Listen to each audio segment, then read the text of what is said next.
Hello everyone, welcome to It's All About Love. I hope you are all well. And today you are going to be talking about Mother Teresa again, to continue talking about her. For those who didn't watch the program, I would advise you to, if you are interested, to go and watch the previous programs. And today you are going to continue talking about Mother Teresa from the 1990s.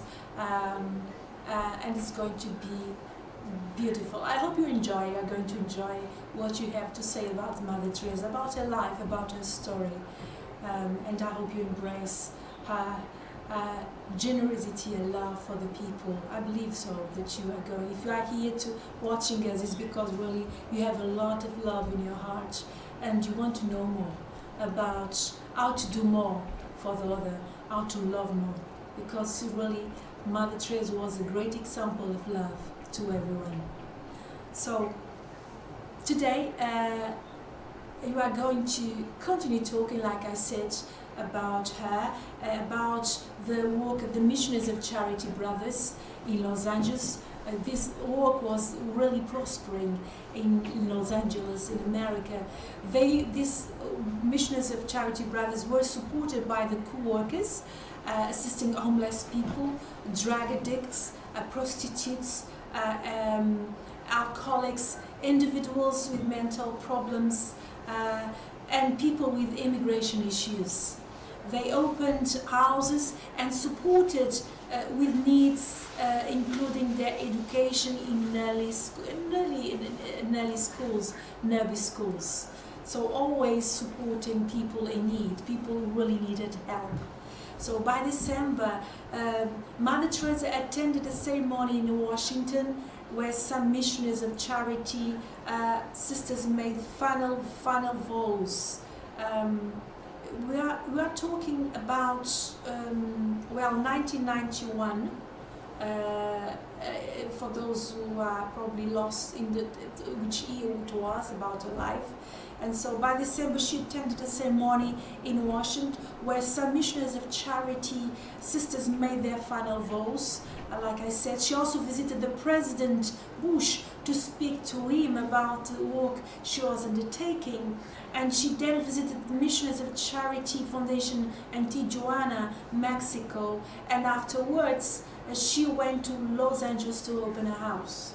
Well, at that time she was in America, but her health was gradually deteriorating, becoming extremely fragile.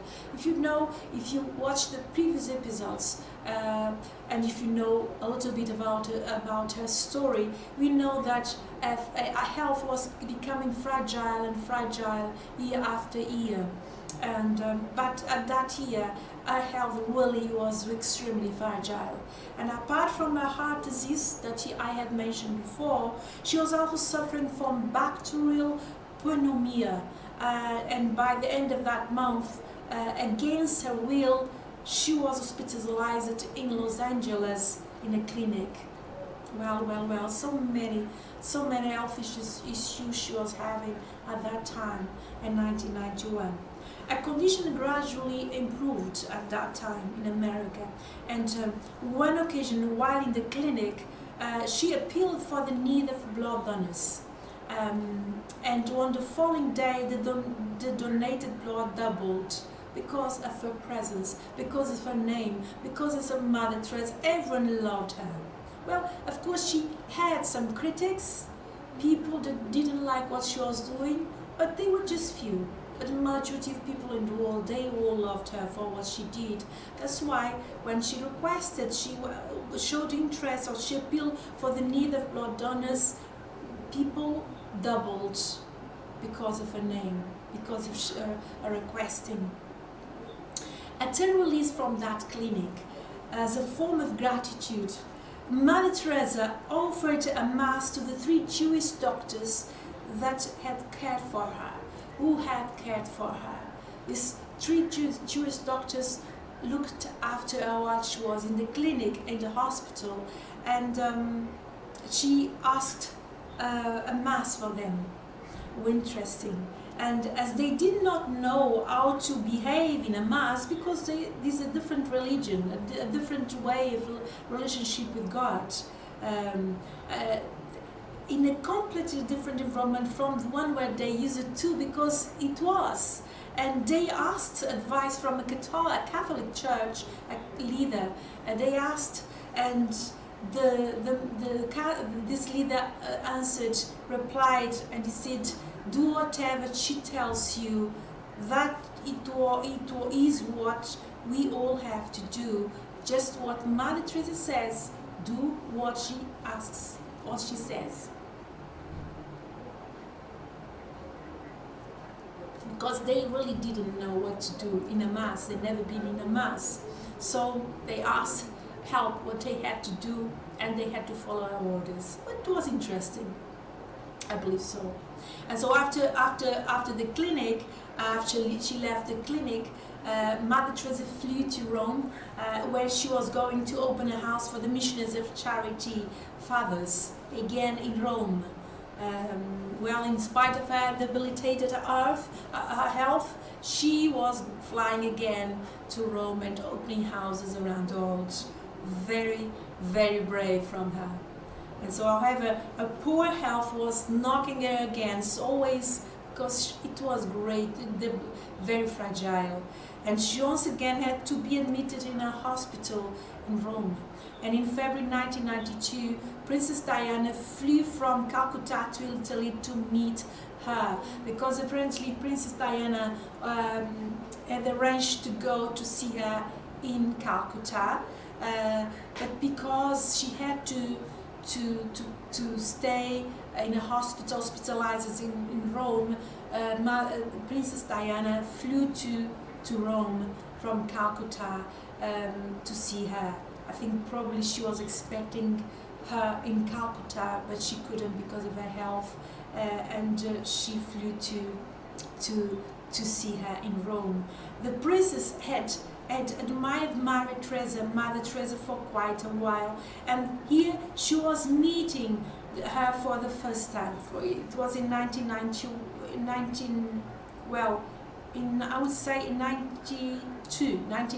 beginning of 1992, February 1992, she met Mother Teresa for the first time. And when Princess Diana's difficulties were exposed publicly, Mother Teresa said, in her own words, she said, "I'm praying for her family." She said, "She and her husband should pray too. Prayer can help them through their troubles." It was what she had always in her mind. She knew that this couple were together in prayer. They could solve their marital issues. And that's why she was saying that. She was telling people about this, about the importance of prayer. So in September, Mother Teresa met Princess Diana again in that year, and at the Missionaries of Charity Rome in Kilburn in London. It was in a different place. Mother Teresa flew to England in that same year, 1992, and Princess Diana went and met her, Mother Teresa again. Beautiful. So between 1990 and 1991, Iraq was suffering the consequences of Gulf War, and many lives were being broken and destroyed, and many were killed, many people were killed, and others were wounded and hungry, and many more were homeless. So early in 1992, Mother Teresa was invited to Baghdad, Iraq's main city, to assist their people. And without hesitation, Mother Teresa just flew to Iraq. She and her sisters went there. And they set up facilities and houses for the malnourished and injured children, and established mobile clinics for the sick and wounded.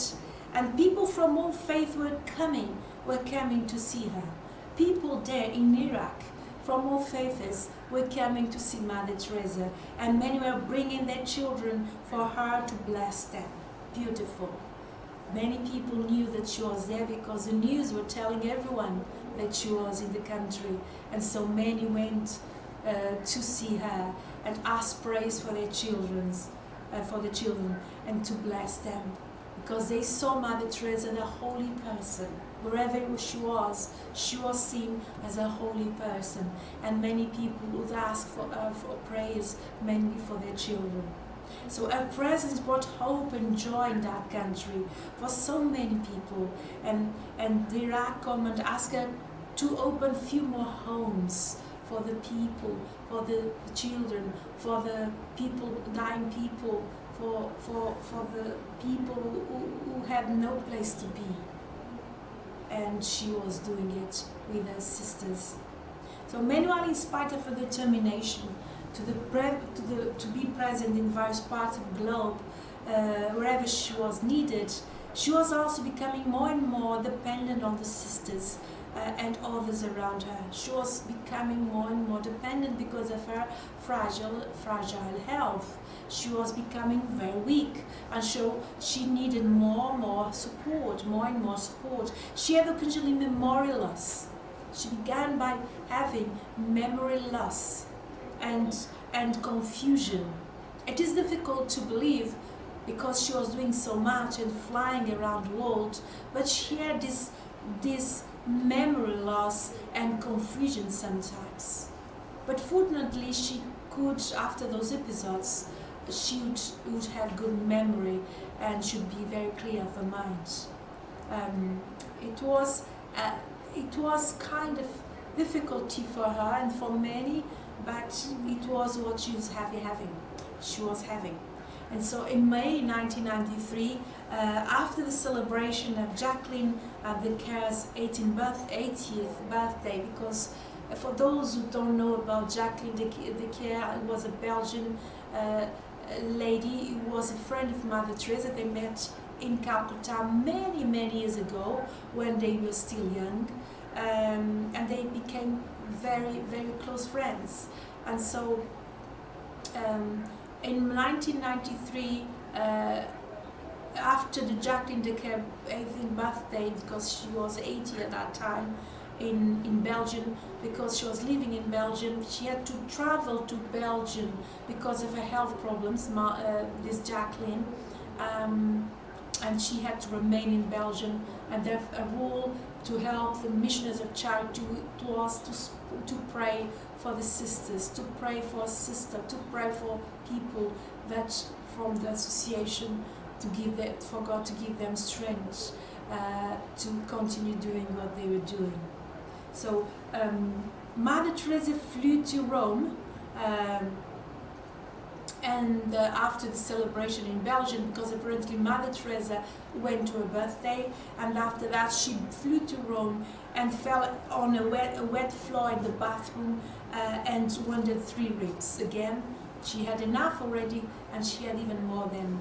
It was hard, but it was what was happening at that time. Her injuries did not stop her from her responsibilities, because she was always looking, above all health, to the need of the poor.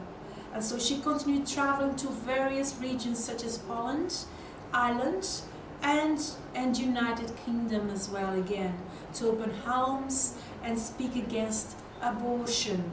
Well, this topic was a bit quite difficult to talk, because many people were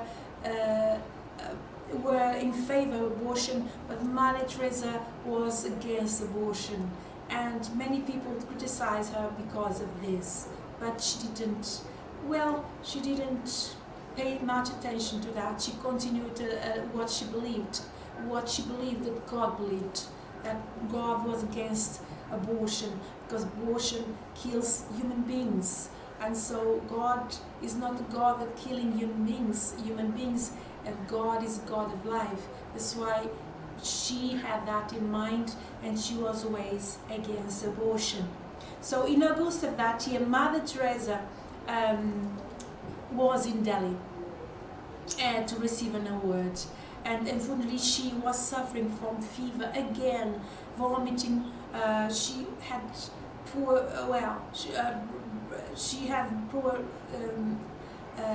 breathing and congestion of the lungs, and a closed heart vessel as well. And the result, she received the word, and she was admitted to the hospital, and transferred to a coronary care unit. Wow. On the following day, Mother Teresa was released from the hospital again. Well, she was always in a constant in and out in the hospitals at that age of her life. Well.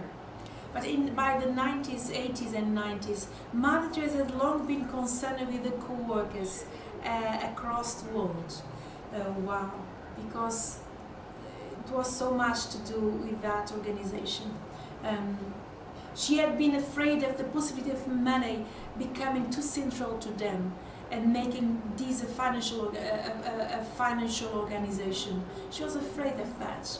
She wanted this organization, Missionaries of Charity, to be a loving organization and with principles of humility, poverty, she was afraid of this organization becoming a financial organization where people or the co-workers would put money above all, above love and everything, above her principles, and she didn't want that.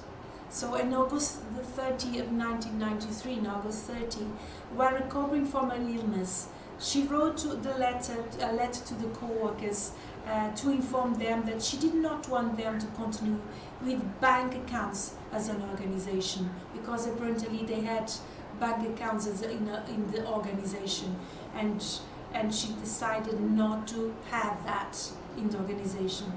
Instead, these co-workers should return to their grassroots origins, to maintaining humility, the simplicity and joy of serving and loving people in need. It was her principles, and she really wanted them to follow her principles, not other people's principles. Her principles, they were the best ones.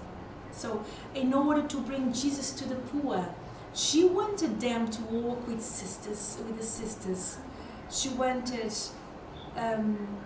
the poor to work also with the sisters, and the brothers and the fathers would have to work as well again to the sisters, with the poor, with everyone. And they had to be a spiritual family, according to Mother Teresa, walking with the same spirit and beginning in their homes and neighborhoods. Everything had to start at home. Love has to start at home. This was the principle of Mother Teresa. Love begins at home. A spirit was a loving spirit. And if the love didn't start at home, it would be difficult for people to survive in a healthy way. And she said, if they prayed, the co-workers and the sisters and brothers and people who wanted to help, volunteers, God would give them a clean heart to see the face of God in the poor they served. Yes, if they prayed.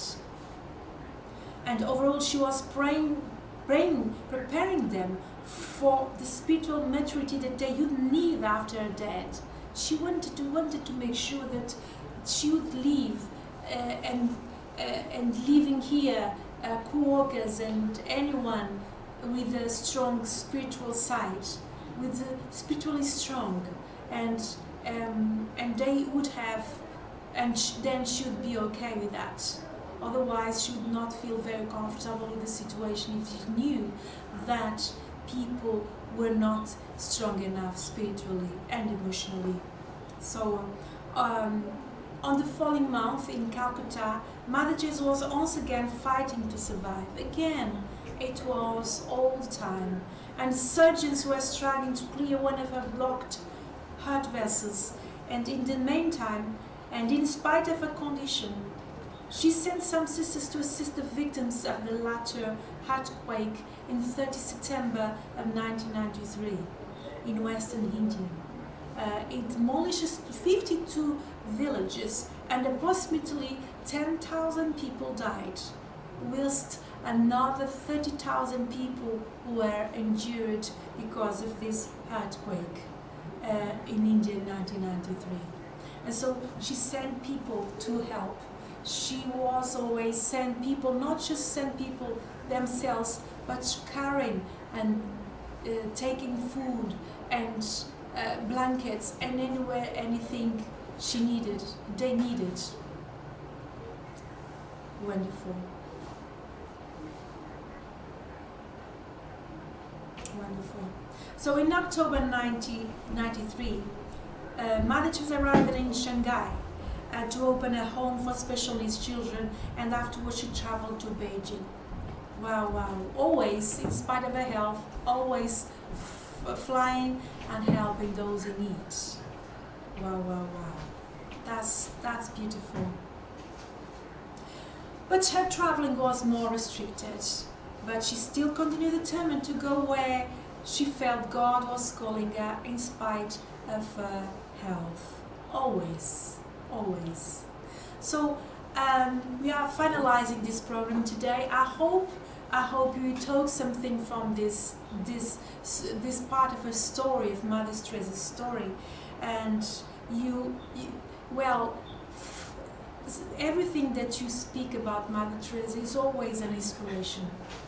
And although we know lots of things about her and about love, we all are always learning about love, about something, and we'll learn always till we die. There is no doubt about it. And so Mother Teresa, see the courage, her bravery. She, in spite of her